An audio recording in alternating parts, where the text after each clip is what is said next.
Hello everybody, welcome to another Bluff the Spot stream. Today I'm going to review 5 of the biggest pots ever played by Phil Ivey himself. The biggest winner in online poker history. So we're going to look at them and we're going to look at it from a modern perspective, how he could have played his hands today. However, we're not being too critical, right? But remember, these hands are mostly played around 2008. So it's unfair to use today's knowledge to judge people who played their hands 13 years ago. But we're going to look at how he could have possibly improved his play a little bit. So let's get started.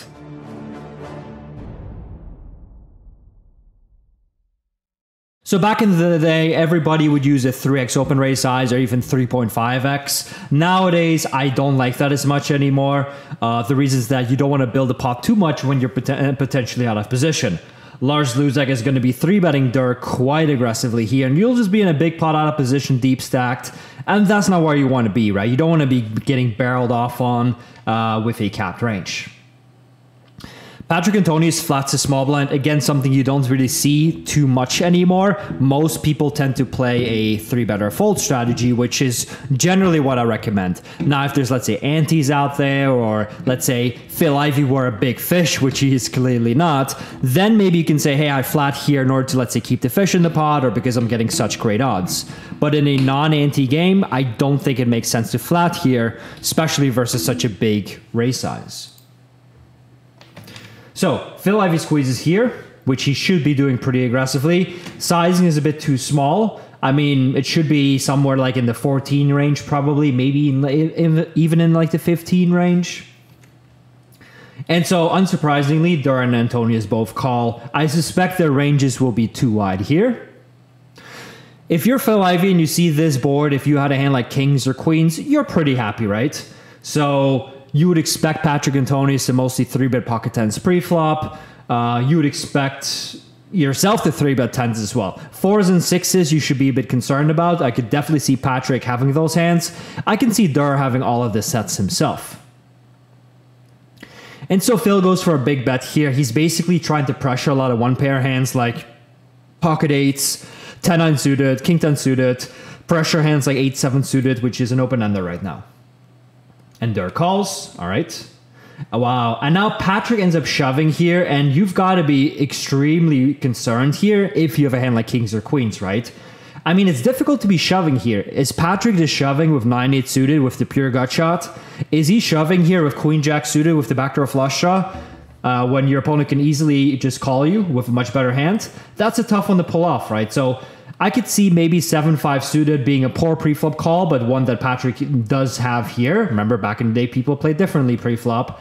8-7 suited I could also see being a thing. So I guess it's also possible Patrick just overplays a hand like a 10, just, you know, wanting to go with it, thinking, well, he's got Dirk beat, and so Phil Ivey will be in the sandwich. So if I were Phil Ivey, the more I think about it, if I had a hand like kings or queens with this aggressive dynamic, I would not be folding, but I definitely would not be loving it.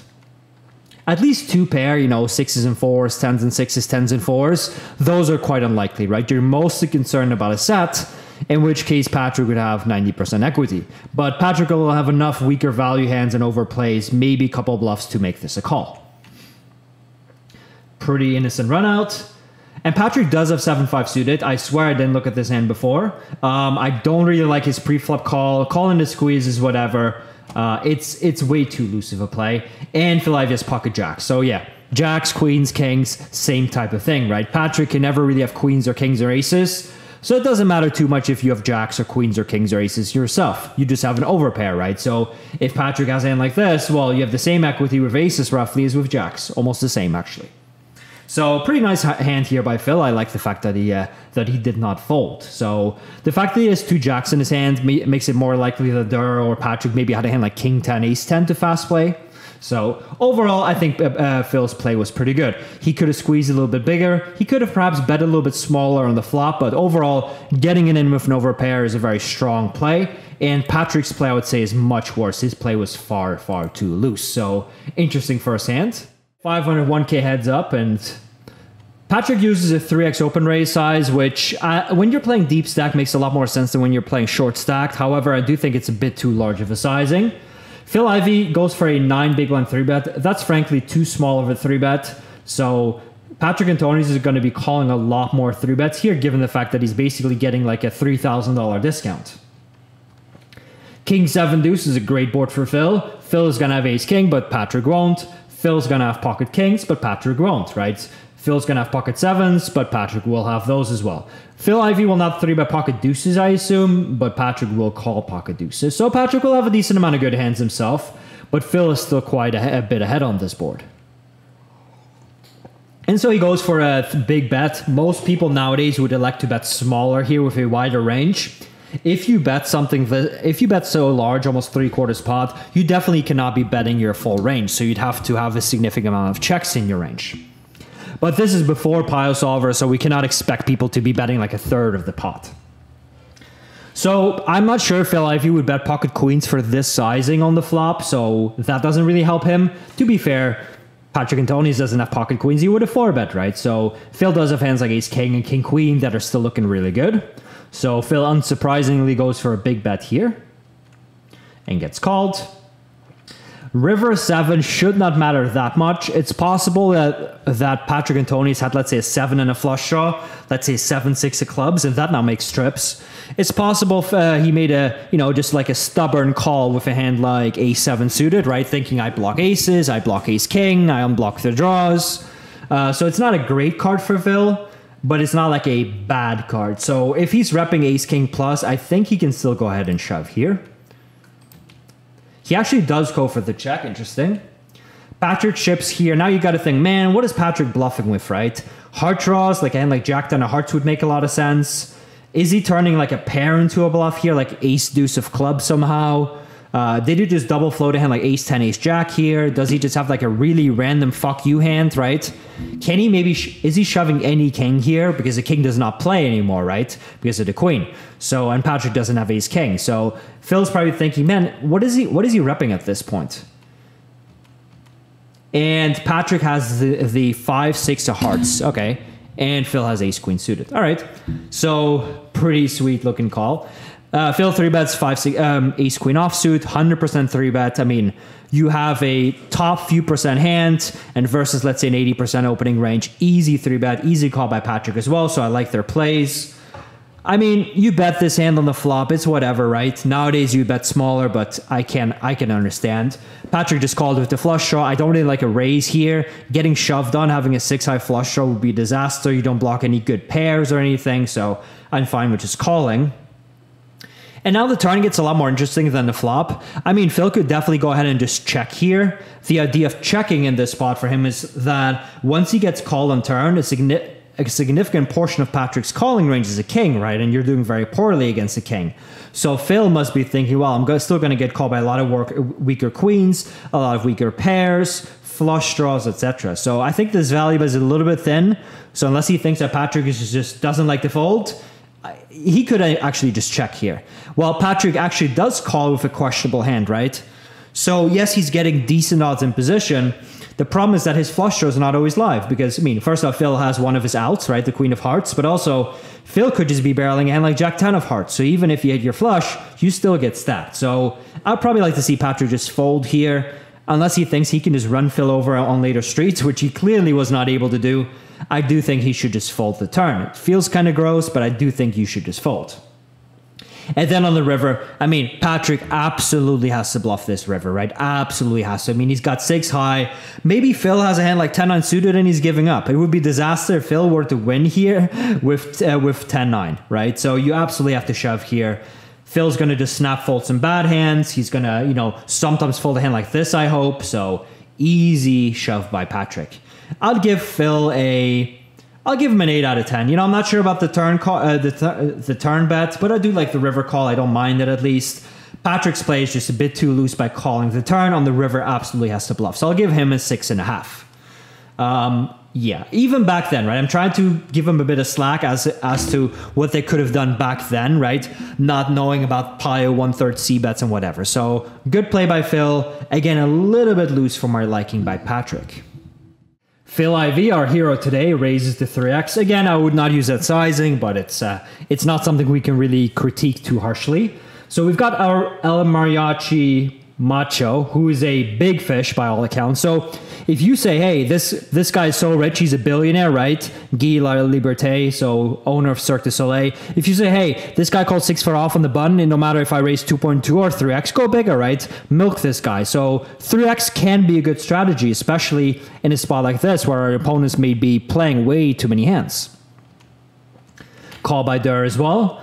Jack 3-4 is, is a pretty innocent looking board. I would imagine the button has 3s and 4s here, decent amount, but not really jacks. I would expect them to have a lot of Jack X, right? Hands like Queen Jack offsuit. And yes, that's a bit loose, but doesn't matter, right? Our opponent will likely have that.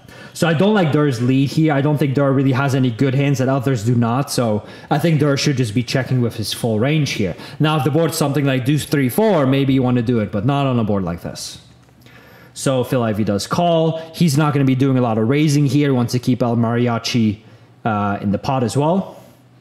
And he does call. Turns an 8, which should not improve Dur too much. If Dur had Jack 8, I'm not sure he would lead. If he had a hand like Pocket 8, I don't think he would lead either. So Dur's not going to check, but I don't think he should be leading very often. I don't think he should be leading at all. Okay, another call. And El Mariachi folded, so he probably had something like, he just floated behind ace-10, or he had something like 6-7 of clubs, or whatever. Rivers of 3, which is a great card for Phil, because, if Dur had a hand like Jack 3 suited, pocket 3s, that's not less likely. And if Dur had a hand like 5-6 or ace-5, he still has air. So now Phil has to be thinking, man, Dur led multiple times, multi-way. What is he even checking on this river, right? So if he checks and he has air, well, I'm not going to get anything out of him anyway. So is there even a reason to bet? Can Dur really have a hand like Jack 6 and then call me? So Phil does actually call and get shoved on. Wow, sick. So what is Dur repping, right? Dur is representing a hand like, let's say, 3-4 suited, or a hand like pocket 4. So he's representing very, very few hands here. And so Phil is probably thinking, well, this guy's bullshitting me, and he calls. So I actually like Phil's play quite a bit, except the river. I like his pre-flop open. I like just calling multiple times.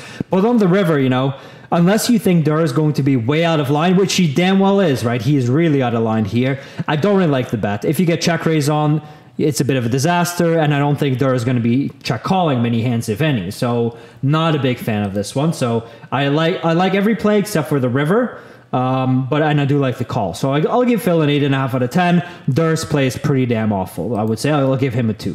So pretty sweet hand. I mean, casual $450,000 pot, right? No big deal. 3x open raise by Phil. Being very deep, again, it makes a bit more sense. 10-5-3 is a pretty innocent looking board. Isildur's going to have hands like 10-5 suited, pocket 5s, etc., but it's not too bad. So Phil goes for a small bet, for a big bet here. That's fine.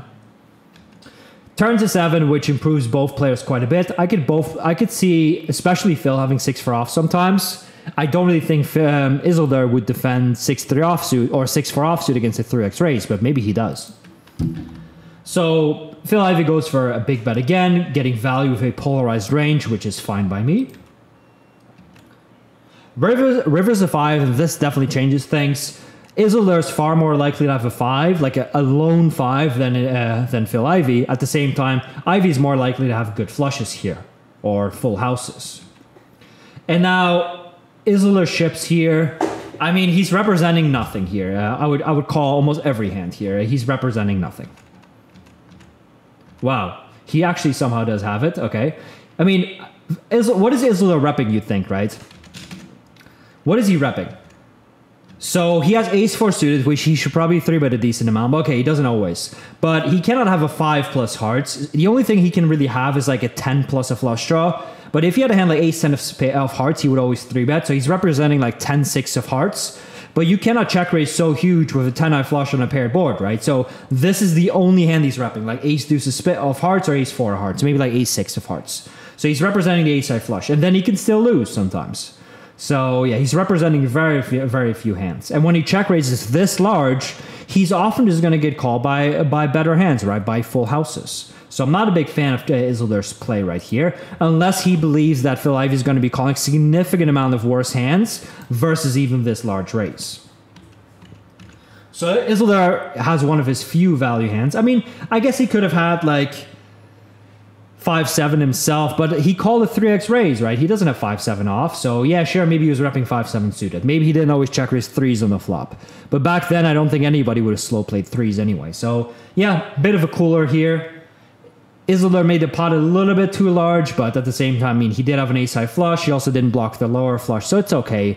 And Phil Ivey, I would usually not bet so big with this hand on the flop, right? I would either check or bet smaller, given the fact that you have a middling hand with a decent kicker, I mean, with a mediocre kicker, even though you do have a backdoor straight draw. And then on the turn, I like his bet. His hand is a clear bet virtually always, and on river, I mean, can't blame him for value betting here.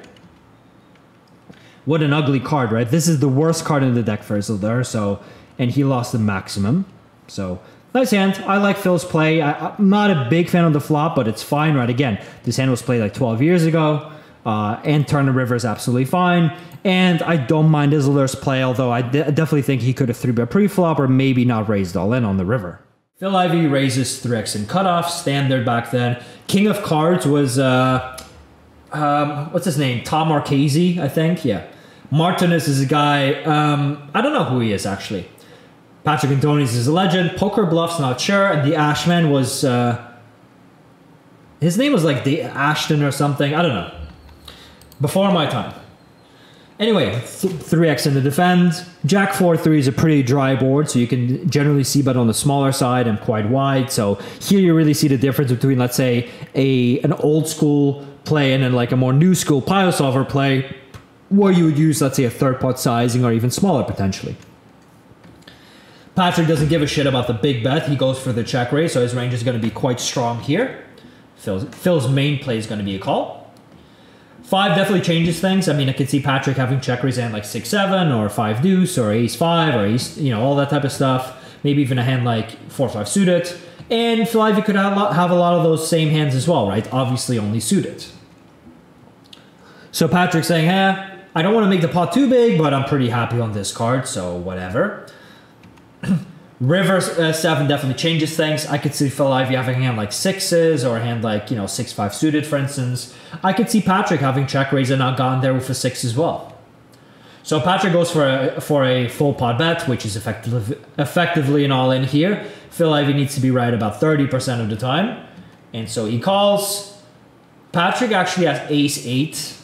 And Patrick never had a chance. Damn, that's rough. So Patrick never had a chance. Phil just called down with the nuts here. I like his pre-flop. Play, obviously raising. I like his bet call, and I like just calling down with the nuts on a pretty dry board. So really nice play by Phil. Not the most difficult play, right? You just call down with the nuts basically, but I like his play nonetheless. Patrick's play, I would say, is definitely too aggressive. So what you see back in the day, people play too many hands, and it's really easy to be out of line, just having a lot of offsuit combinations of hands that you should not be playing in this manner, or at least very infrequently. So I would imagine that in a lot of these spots, some people were just hugely over bluffing. Anyway, very fun hand. Very good play by Phil. Patrick's play I'm not as much of a fan of. And as you can see, Phil really is one of the best players of all time, right? There's a reason why he's made, let's say, like $20 million playing online poker, where the best players in the world can be found. So one of the best guys to ever do it. Not sure if he's doing as well nowadays, live and whatever he's been up to, but Phil is one of the all-time greats, and he deserves everybody's respect.